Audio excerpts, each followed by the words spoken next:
Our third and final method of climbing is what we call the crouched climb. A crouch climb is a standing climb, but instead of being tall and powerful, we're being lower and attentive, and this is used in more challenging terrain, such as climbing through rocks or uneven surfaces. If I were to stand really tall, it's difficult for me to keep my balance, and if I stay seated, I'm going to get bounced around and pushed out of balance as well. So a crouch climb is the perfect combination where we can deal with getting over challenging terrain while being strong and powerful while climbing. To do this, we're going to be standing on those pedals to generate that power that we're looking for. We're going to get forward as we need to for bike and body separation, depending on the steepness of the terrain. And last is we're going to hover over that saddle. We're staying relatively low towards the saddle, but we're not seated.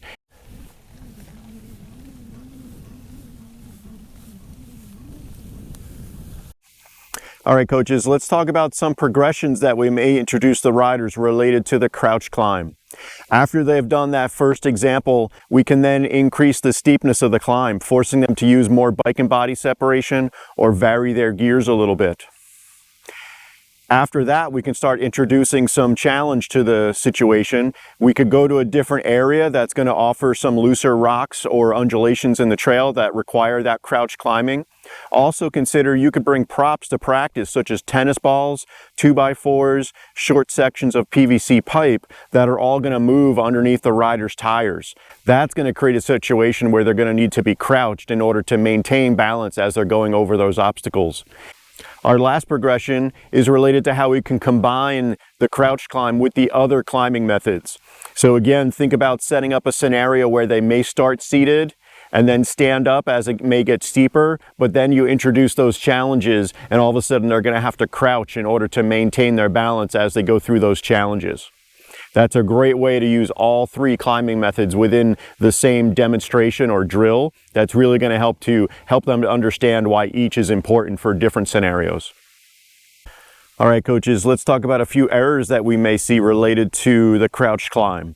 First is that the rider is too far back, therefore not maintaining their balance and struggling to maintain control of that front tire, keeping it on the ground and controlling their direction. The next error that we may see is that they're simply in too hard of a gear.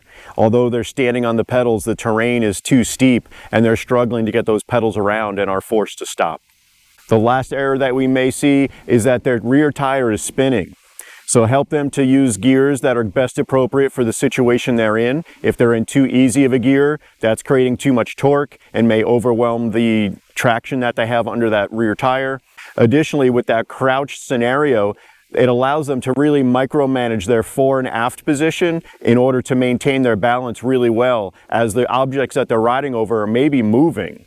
So that crouch position, they need to be forward in order to keep the front tire on the ground, but far enough back to keep the rear tire with traction. And that crouch position really helps them to manage that very carefully.